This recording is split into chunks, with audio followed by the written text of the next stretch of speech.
वक्रतुंड महाकाय सूर्यकोटि समप्रभा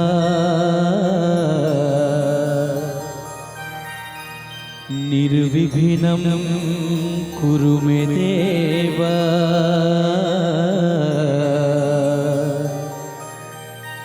सर्वकार्येषु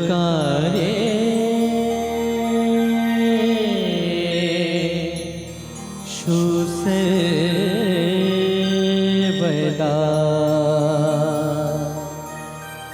सर्वकार्येषु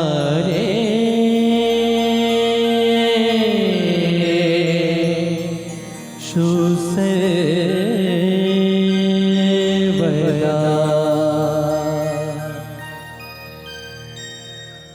નમસ્તે વિદ્યાર્થી મિત્રો, પ્રણવ સેવા સંસ્થામાં હું રાજન સર આપનું હાર્દિક સ્વાગત કરું છું.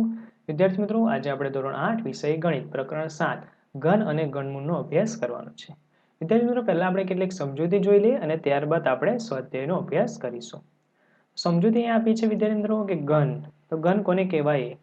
તો એકની એક સંખ્યાનો 3 વખત ગુણાકાર કરવાથી મળતી સંખ્યાને શું કહેવામાં આવે છે? પૂર્ણઘન સંખ્યા કહેવામાં આવે છે. બરાબર, એટલે એકને એક સંખ્યાને 3 વખત ગુણવામાં આવે તો જે સંખ્યા મળે ને તેને શું કહેવામાં? પૂર્ણઘન એટલે ઘન કહેવામાં આવે છે. આના આગળના ચેપ્ટરમાં આપણે વર્ગ અને વર્ગમૂળ શીખી ગયા ને તે રીતનું છે. બરાબર, વર્ગમૂળમાં શું હતું? તો કે 2 વખત ગુણાકાર કરવાનો તેને તે સંખ્યાને, અહીંયા આગળ 3 વખત ગુણાકાર કરવાનો છે. બરાબર, ઉદાહરણ તરીકે આપણે જોઈએ, દાખલા તરીકે આપ્યું છે કે 1 ગુણ્યા 1 ગુણ્યા 1 એટલે 1 ને 3 વખત ગુણ્યા તો કેટલો આવે?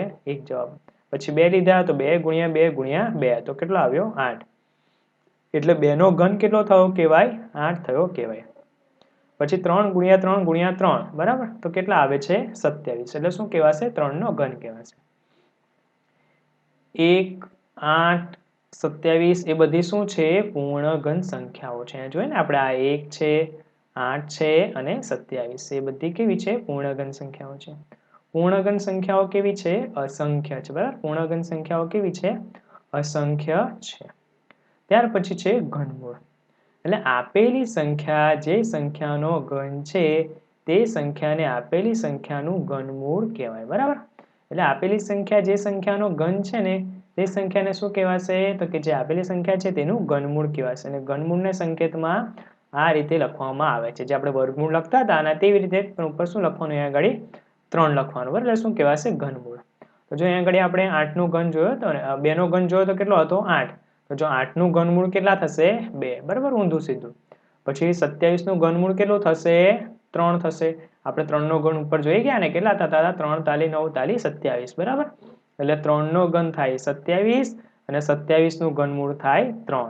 બરાબર, ત્યાર પછી જોઈએ આગળની સમજૂતીમાં કે કોઈ પણ એકી સંખ્યાનો ઘન એકી સંખ્યા મળે અને બેકી સંખ્યાનો ઘન કેવો મળશે? બેકી સંખ્યા જ મળે. બરાબર, કોઈ પણ એકી સંખ્યાનો ઘન શું મળશે? એકી સંખ્યા, અને બેકી સંખ્યાનો ઘન શું મળશે? બેકી સંખ્યા. બરાબર, હવે પૂર્ણઘન ઋણ સંખ્યાનું ઘનમૂળ ઋણ સંખ્યા જ મળે. બરાબર, એટલે પૂર્ણઘન ઋણ સંખ્યા હોય એનું ઘનમૂળ શું મળશે? ઋણ સંખ્યા જ મળે છે. પછી જે સંખ્યાનો એકમનો અંક 1 હોય તો તે સંખ્યાના ઘનનો એકમનો અંક પણ કેટલો હશે? 1 જ હશે. બરાબર વિદ્યાર્થી મિત્રો, જે સંખ્યાનો એકમનો અંક 1 હોય તે સંખ્યાના ઘનનો એકમનો અંક શું થશે? 1 હોય છે. બરાબર, ત્યાર પછી જે સંખ્યાના એકમનો અંક 2 હોય છે તો તે સંખ્યાના ઘનનો એકમનો અંક કેટલો છે? 8 છે. પછી જે સંખ્યાના એકમનો અંક 3 હોય તેના ઘનનો એકમનો અંક કેટલો થશે? 7 થશે. ત્યાર પછી જે સંખ્યાના એકમનો અંક 4 હોય તો તે સંખ્યાના ઘનનો એકમનો અંક 4. પછી જે સંખ્યાના એકમનો અંક 5 હોય છે તો તે સંખ્યાના ઘનનો અંક હશે 5 હશે. બરાબર, ત્યાર પછી જે સંખ્યાના એકમનો અંક 6 હોય તે સંખ્યાના ઘનનો એકમ 6 હશે. જે સંખ્યાના એકમનો અંક 7 હશે તે સંખ્યાના એકમનો અંક કેટલો હશે? 3 હશે. ત્યાર પછી જે સંખ્યાના એકમનો અંક 8 હોય તે સંખ્યાના એકમનો અંક કેટલો હશે? 2 હશે. બરાબર, એવી રીતે જે સંખ્યાના એકમનો અંક 9 હોય તે સંખ્યાના એકમનો અંક 9 જ હશે, બરાબર. અને જે સંખ્યાનો એકમનો અંક 0 હોય તો તે સંખ્યાના ઘનના છેલ્લા 3 અંકો કેટલા? છેલ્લા 3 અંકો શું હશે? 0 હશે. વિદ્યાર્થી મિત્રો, આ જ રીતના આપણે વર્ગ અને વર્ગમૂળ પણ કેટલાક આવા નિયમો જોઈ ગયા હતા, બરાબર. તો અહીંયા આગળ પણ આ જે ઘન માટેના નિયમો આપેલા છે ને, બરાબર, તે તમે સમજૂતી યાદ રાખજો, જેથી કરીને તમને આગળના દાખલાઓમાં ખૂબ જ સરળતા રહે, બરાબર. વિદ્યાર્થી મિત્રો, હવે આપણે શરૂ કરીએ સ્વાધ્યાય 7.1, બરાબર. તો સ્વાધ્યાય 7.1 શું આપ્યું છે? નીચેનામાંથી કઈ સંખ્યા પૂર્ણ ઘન નથી એ આપણે ચકાસવાનું છે, બરાબર. પહેલું આપી દીધું છે કે 216, તો 216 ના આપણે અવયવો પાડીએ. તો આગળ પણ આપણે અવયવો રીતે આપણે જોઈ ગયા છે વર્ગ અને વર્ગમૂળ, તે રીતે જ સેમ કરવાનું છે. 216 છે, એકમનો અંક છે 6 છે, એટલે 2 વડે ભાગી શકાય. તો 2 વડે ભાગીએ તો કેટલા આવશે? 108. 108 ને 2 વડે ભાગો તો કેટલા આવશે? 54. 54 ને 2 વડે ભાગો તો કેટલા આવે? 27. હવે આગળ 27 છે, બરાબર. એકમનો અંક 7 છે, એટલે એક એકી સંખ્યા છે, તેને 3 વડે ભાગી શકાશે. તો હા, 3 નવા 27, પછી 9 તાલી 3 અને 3 એકુ 3, બરાબર. તો આ રીતે આપણે એના અવયવો પાડી દીધા. તો અહીં આગળ લખી દઈએ આપણે હવે કેટલા કેટલા પડે છે. જુઓ તો 2 ગુણ્યા 2 ગુણ્યા 2 ગુણ્યા 3 ગુણ્યા 3 ગુણ્યા 3. તો જો વિદ્યાર્થી મિત્રો, આપણે જે વર્ગ અને વર્ગમૂળમાં કરતા હતા ને કે 2 ની જોડ બનતી હતી, એ રીતે ઘન અને ઘનમૂળમાં શું કરવાનું? 3 3 ની જોડ બનવી જોઈએ, બરાબર.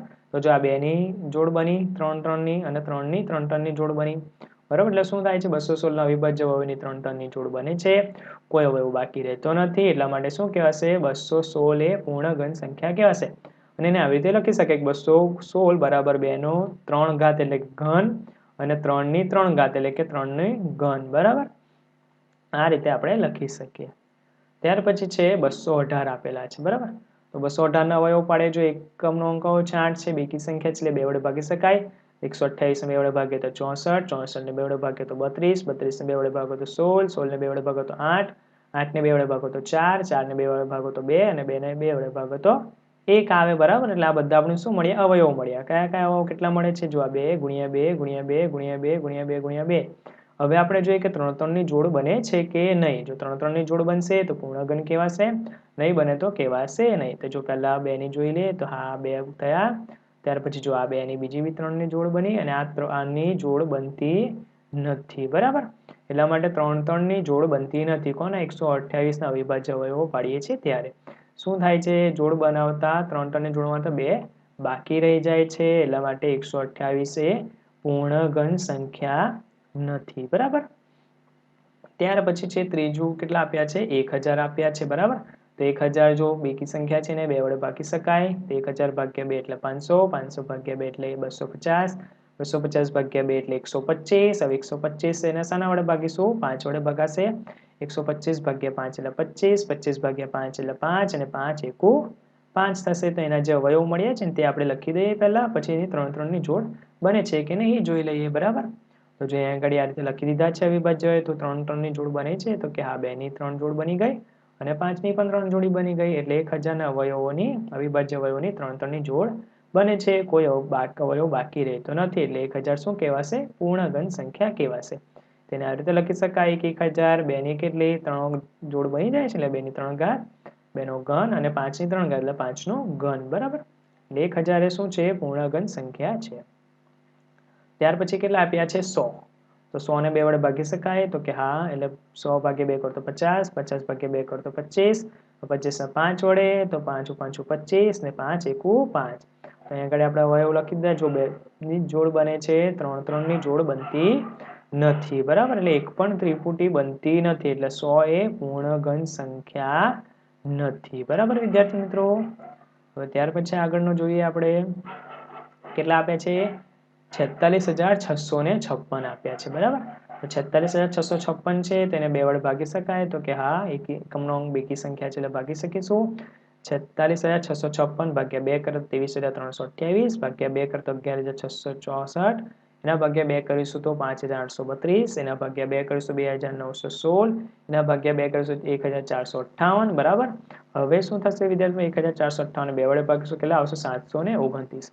હવે જે 729 આવે ને એને 2 વડે ભાગી શકાશે નહીં, બરાબર. કેમ? તો એકમનો અંક જોવાનો, એક એકી સંખ્યા છે, બેકી સંખ્યા તો ભાગી શકતા નથી, ભાગી શકતા કારણ કે એકી સંખ્યા છે એટલે 3 વડે ભાગીશું. 719 3 વડે ભાગીશું 243 અને 3 વડે ભાગીશું તો 81 અને 3 વડે ભાગીશું 27 અને 3 વડે ભાગીશું તો 9 અને 3 વડે ભાગીશું તો 3 અને 3 તાલી 3 એકુ 3 થશે બરાબર 3 ને 3 વડે ભાગો તો 1 થશે એટલે અહીંયા આગળ આ રીતે આપણને અવયવો મળી ગયા હવે આપણે શું જોવાનું છે કે 3 3 ની જોડ બને છે કે નહીં તો જો પહેલા 2 2 છે તો 2 ની 3 જોડ બની તો હા જોડ બની ત્યાર પછી આ જોડ બને છે બરાબર ત્યાર પછી 3 છે તો કે આ 3 ની જોડ બની અને આ પણ 3 3 ની જોડ બની જાય છે એટલે 1000 ના અવિભાજ્ય અવયવ એટલે કેટલા અહીંયા આગળ લખવાના કે અહીંયા કેટલા લખવાના વિદ્યાર્થી મિત્રો આ લખવાના કે 46656 ની અવિભાજ્ય અવયવની 3 3 ની જોડ બની છે એટલે કોઈ અવયવ બાકી રહેતો નથી એટલા માટે શું છે પૂર્ણ ઘન સંખ્યા છે અને કેવી રીતે લખાશે જો પહેલા 2 ની 3 જોડ બની એટલે 2 ની 3 ઘાત પછી પાછી 2 ની 3 ઘાત 3 ની 3 ઘાત અને 3 ની 3 ઘાત તો 46656 ના આ રીતે પૂર્ણઘન બને છે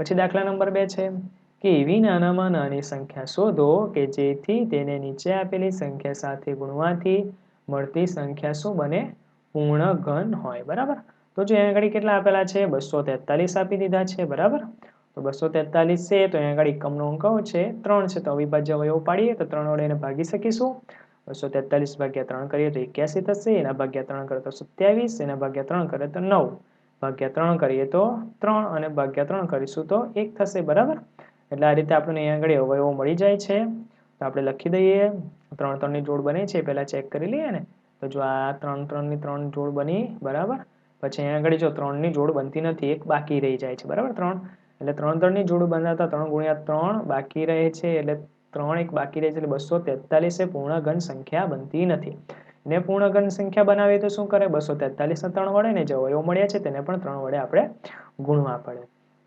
243 ગુણ્યા 3 કર્યા અને જે આપણને અવયવ મળ્યા ને એના ગુણ્યા 3 કરી દેવાના તો જો 243 ગુણ્યા 3 કરશું તો કેટલા આવશે 729 આવશે અને આ કૌંસ છોડી નાખીએ બરાબર છે તો જો 3 3 ની 3 જોડ બની ગઈ બરાબર એટલે શું થશે 3 ની 3 ઘાત ને 3 ની 3 ઘાત એટલા માટે હવે જે 729 મળ્યા ને તે શું હશે પૂર્ણઘન સંખ્યા હશે અને સાથે કહી શકાશે કે 243 નાનામાં નાની સંખ્યા કઈ 3 વડે ગુણતા તે પૂર્ણઘન બને છે બરાબર ત્યાર પછી છે 256 તો 256 ના આપણે અવયવ પાડી લઈએ એકમનો અંક 6 છે બેકી સંખ્યા છે એટલે 2 વડે ભાગી શકાશે 256 ભાગ્યા 2 એટલે 128 એના ભાગ્યા 2 એટલે 64 64 ભાગ્યા 2 એટલે 32 32 ભાગ્યા 2 એટલે 16 16 ભાગ્યા 2 એટલે 8 8 ભાગ્યા 2 એટલે 4 4 ભાગ્યા 2 એટલે 2 અને 2 ભાગ્યા 2 એટલે 1 થશે બરાબર એટલે આ શું મળ્યા આપણને એના અવયવો મળી ગયા બરાબર વિદ્યાર્થી મિત્રો આગળ તમે અવયવો વિશે અભ્યાસ કરી ચૂક્યા છો એટલે આ રીતે સટાસટ તમે ફટાફટ અવયવો પાડી શકો છો હવે જોઈ લઈએ આપણે કે અવયવોના 3 3 ની જોડ બને છે કે નથી બનતી તો જો આ 3 ની જોડ બની બરાબર ત્યાર પછી અહીંથી આ 3 ની જોડ બની અને ત્યાર પછી જો અહીંયા આગળ 2 ગુણ્યા 2 છે બીજી એક જોડ બનતી નથી એટલે શું કરવું પડે આપણે 2 વડે ગુણવા પડે ને તો 256 ને પૂર્ણઘન સંખ્યા નથી એટલે શું કરવું પડે 256 ને 2 વડે ગુણવા પડે ને જે આપણને અવયવ મળે એના સાથે 2 વડે ગુણવા પડે તો જો 256 ગુણ્યા 2 કરીએ તો કેટલા થાય છે 512 મળે છે અને આગળ કૌંસ છોડી નાખીએ તો હવે આપણને 3 3 ની જોડ બની જશે જો આ 3 ની જોડ બની બરાબર ત્યાર પછી અહીંયા આગળ આ 2 ની 3 ની જોડ બની ગઈ ત્યાર પછી 2 2 ની 3 ની જોડ બની ગઈ બરાબર એટલે 2 ની 3 ઘાત 2 ની 3 ઘાત ગુણ્યા 2 ની 3 ઘાત એટલે હવે જે 512 મળ્યા શું છે પૂર્ણઘન સંખ્યા છે બરાબર એટલે અહીંયા આગળ લખવાનું કે 256 છે 256 ને નાનામાં નાની સંખ્યા 2 વડે ગુણતા તે શું બને છે પૂર્ણઘન બને છે બરાબર ત્યાર પછી આપ્યું છે 72 તો જો 72 ને આપણે એકમનો અંક બેકી સંખ્યા છે તો 3 વડે 2 વડે ભાગી શકાશે તો 72 ભાગ્યા 2 કરું તો 36 આવશે 36 ભાગ્યા 2 કરું તો 18 આવશે 18 ભાગ્યા 2 કરું તો 9 આવશે અને 3 તાલી 9 થાય 3 એકુ 3 થાય તો આપણને અવયવો મળ્યા ને કે 2 ગુણ્યા 2 ગુણ્યા 2 ગુણ્યા 3 ગુણ્યા 3 તો હવે જોઈએ કે આપણે 3 3 ની જોડ બને છે કે નથી બનતી બરાબર તો જો અહીંયા આગળ 2 ગુણ્યા 2 ગુણ્યા 2 3 ની જોડ બની ગઈ અને 3 3 ની જોડ બનતી નથી બરાબર એક બાકી એટલે 72 પૂર્ણઘન સંખ્યા નથી થતી એટલે શું કરવું પડે બંને બાજુ 3 3 વડે ગુણવા પડે એટલે 72 ગુણ્યા 3 કર્યા અને જે કૌંસ આપ્યો છે આખા અવયવો એના ભાગ્યા એને ગુણ્યા 3 કરી દેવા 72 ગુણ્યા 3 કરીએ તો કેટલા થાય છે 216 થાય છે અને આગળ જો હવે 3 3 ની જોડ બની જાય છે બરાબર એટલે 2 ની 3 ઘાત ગુણ્યા 3 ની 3 ઘાત એટલે 216 એ શું છે પૂર્ણઘન સંખ્યા છે 72 ને નાનામાં નાની કઈ સંખ્યા 3 વડે ગુણતા તે શું બને છે પૂર્ણઘન સંખ્યા બને છે બરાબર ત્યાર પછી છે 675. તો 675 છે એકમનો અંક કયો છે 5 છે. તો હવે એને જોઈએ કે 3 વડે ભાગી શકાય, તો આ 3 વડે ભાગી શકાય છે. 675 ભાગ્યા 3 કરો તો 225 થશે. એના ભાગ્યા 3 કરે તો 75 થશે, ભાગ્યા 3 કરો તો 25 થશે, અને ભાગ્યા 5 કરો તો 5 થશે, ને 5 ભાગ્યા 5 કરો તો 1 થશે. બરાબર, એટલે અહીંયા આપણને આ રીતે અવયવ મળી જાય છે 675 ના. તો જોઈએ કે 3 3 ની જોડ બને છે કે નથી બનતી. તો જો અહીંયા આગળ 3 3 ની 3 ની જોડ બની જાય છે, 5 ની 3 જોડ બનતી નથી. બરાબર, 5 બાકી રહી જાય એટલે 675 પૂર્ણઘન સંખ્યા બનતું નથી. એટલે શું કરીશું કે 675 ગુણ્યા 5 કરીશું, અને જે આપણને અવયવ મળ્યા ને એના ગુણ્યા 5 કરીશું. તો 675 ગુણ્યા 5 કરો તો કેટલા આવે છે? 3375 આવે છે.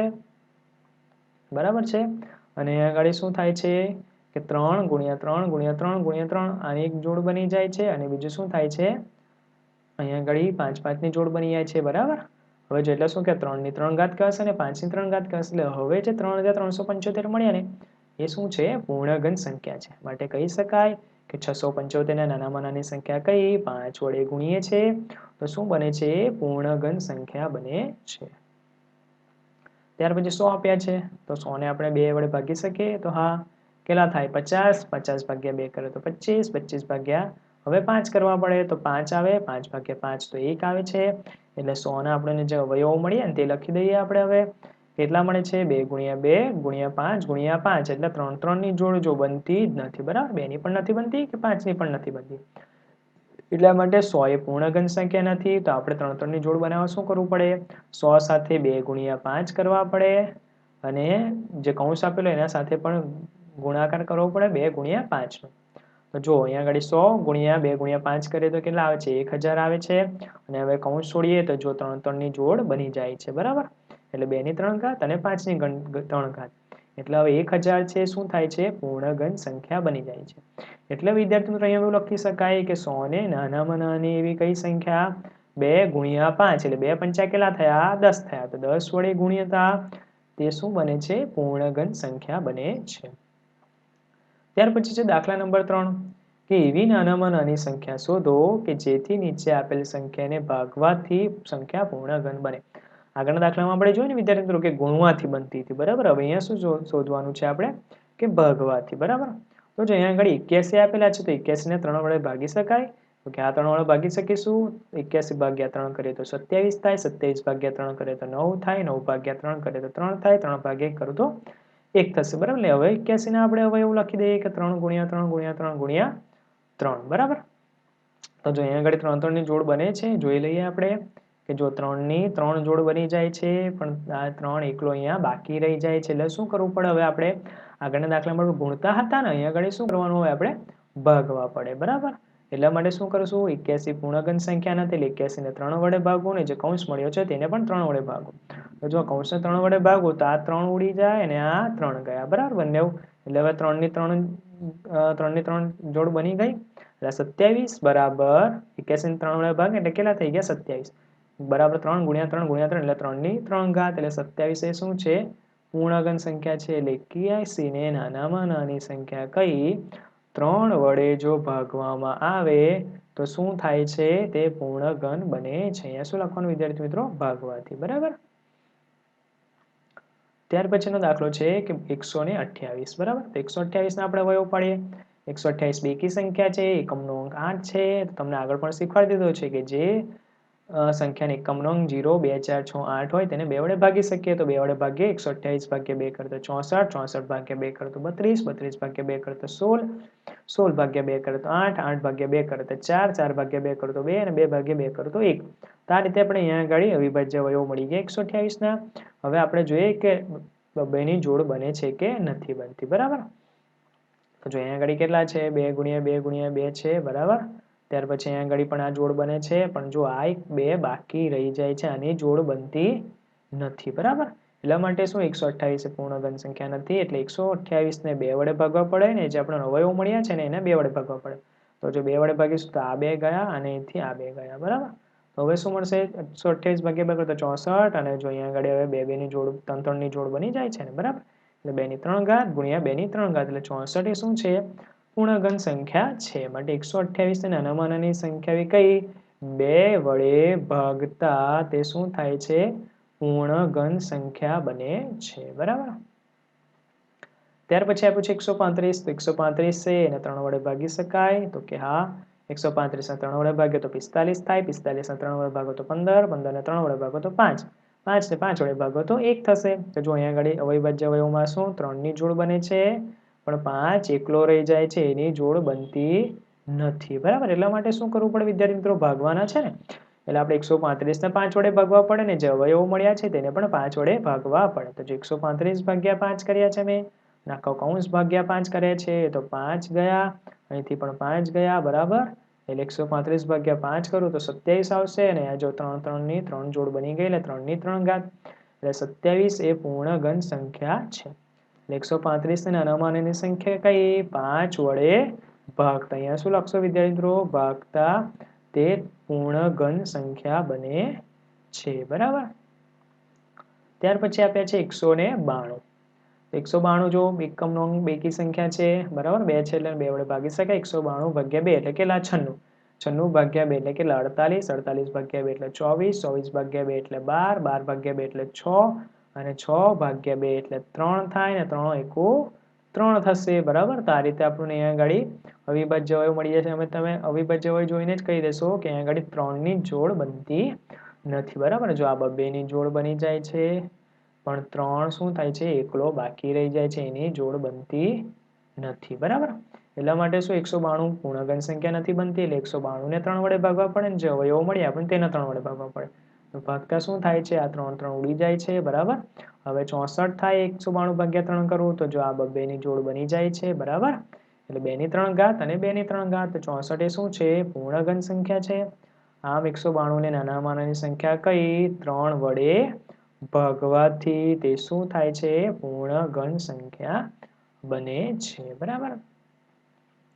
ત્યાર પછી આગળનો દાખલો જોઈએ. 5મો શું આપ્યું છે? 704. તો 704 માં જુઓ કે એકમનો અંક કયો છે? 4 છે. તો એને 2 વડે ભાગી શકીએ આપણે. તો 704 ભાગ્યા 2 કરીશું 352 આવશે. એના ભાગ્યા 2 કરીશું 176. એના ભાગ્યા 2 કરીશું 88. એના ભાગ્યા 2 કરીશું 44. 44 ભાગ્યા 2 કરીએ તો 22. 22 ભાગ્યા 2 કરીએ તો 11. અને 11 ભાગ્યા 11 કરીએ તો 1 આવે ને. તો જો અહીંયા આગળ પણ તમે અવિભાજ્ય અવયવ જોઈને કહી શકશો કે 11ની જોડ બનતી નથી. 11 કેવા છે? એકલા જ છે. બરાબર. તો શું 704 એ પૂર્ણ ઘન સંખ્યા બનતી નથી, એટલે 704 ને 11 વડે ભાગવા પડે. અને આ જે અવયવ અપાય તેને પણ 11 વડે ભાગવા પડે. તો જો અહીંયા આગળ 11 વડે ભાગીએ તો 11 ગયા અને 11 પણ ઉડી જાય, ગુણાકાર અને ભાગાકારમાં છે એટલે. એટલે હવે જો અહીંયા આગળ 704 ભાગ્યા 11 કરીએ તો કેટલા આવે છે? 64. અને આ જો 3 3 ની જોડ બની જાય છે. બરાબર. એટલે 2 ની 3 ઘાત અને 2 ની 3 ઘાત, એટલે 64 એ પૂર્ણ ઘન સંખ્યા હવે બને છે. એટલા માટે કહી શકાય કે 704 ને નાનામાં નાની કઈ સંખ્યા 11 વડે ભાગતા તે શું થાય છે? પૂર્ણ ઘન સંખ્યા બની જાય છે. બરાબર. ત્યાર પછી છે દાખલા નંબર 4 કે પરીક્ષિત 5 સેન્ટીમીટર, 2 સેન્ટીમીટર, 5 સેન્ટીમીટર માપેલ એક પ્લાસ્ટિકનો લંબઘન બનાવ્યો છે. બરાબર. પરીક્ષિતે શું કર્યું? 5 સેન્ટીમીટર, 2 સેન્ટીમીટર અને 5 સેન્ટીમીટર માપનો લઈને પ્લાસ્ટિક લંબઘન બનાવ્યો.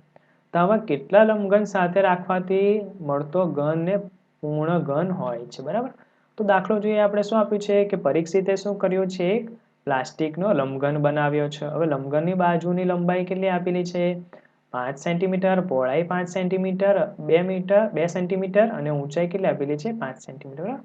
ફરીથી જોઈએ કે લંબઘનની બાજુની લંબાઈ 5 સેન્ટીમીટર, પહોળાઈ 2 સેન્ટીમીટર અને ઊંચાઈ 5 સેન્ટીમીટર. તો લંબઘનનું ઘનફળનું સૂત્ર મૂકી દઈએ કે લંબાઈ ગુણ્યા પહોળાઈ ગુણ્યા ઊંચાઈ. તો 5 સેન્ટીમીટર ગુણ્યા 2 સેન્ટીમીટર ગુણ્યા 5 સેન્ટીમીટર. બરાબર. હવે આ લંબઘનને ગોઠવીને તેમાંથી સમઘન રૂપ બનાવ્યું છે. બરાબર. લંબઘન એવી રીતે ગોઠવો છે કે જેથી સમઘન રૂપ બની જાય છે. તો શું કરવું પડે? બાજુ માપની 3ની જોડી બનાવવી પડે. બરાબર. એટલે શું કરવું પડે? સરખા થવા માટે સમઘન બનાવવા માટે 3 3ની જોડી બનાવવી પડે.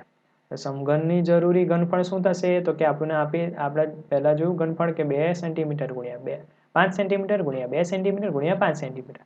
એના ગુણ્યા કેટલા કરવા પડે? તો કે 5 સેન્ટીમીટર ગુણ્યા 2 સેન્ટીમીટર ગુણ્યા 2 સેન્ટીમીટર. તો 3 3ની જોડ થાય ને. જો 5 તો અહીંયા આગળ 2 વખત આપી દીધા છે, એટલે બીજી એક વખત ગુણવા પડે. અને અહીંયા આગળ 2 સેન્ટીમીટર એક વખત આપ્યું છે, એટલે 2 વખત ગુણવા પડે. એટલે હવે શું થયું? જો 5 કેટલી વખત છે? 3 વખત. આ 1, 2 અને 3. એટલે શું થયું? 5 ની 3 ઘાત થઈ અને 2 પણ 3 વખત થઈ ગયા ને. જો આ 1 છે, આ 2 છે અને આ 3 એટલે 2 પણ 3 વખત થઈ ગયા એટલે 2 ની 3 ઘાત અને સેન્ટીમીટર પણ કેટલી 3 વખત છે ને 3 વખત થઈ જાય છે બરાબર આની ને આની થઈને એટલે સેન્ટીમીટરની 3 ઘાત આવે છે આમ પરીક્ષિતે કેટલા બીજા લંબઘનની જરૂર પડે 5 ગુણ્યા 2 ગુણ્યા 2 એટલે કેટલા 20 બીજા લંબઘનની જરૂર પડશે બરાબર વિદ્યાર્થી મિત્રો તો આજનો આપણો આ વિડીયો અહીં જ પૂર્ણ થાય છે અને પછીના વિડીયોમાં આપણે આગળના સ્વાધ્યાયનો અભ્યાસ કરીશું આભાર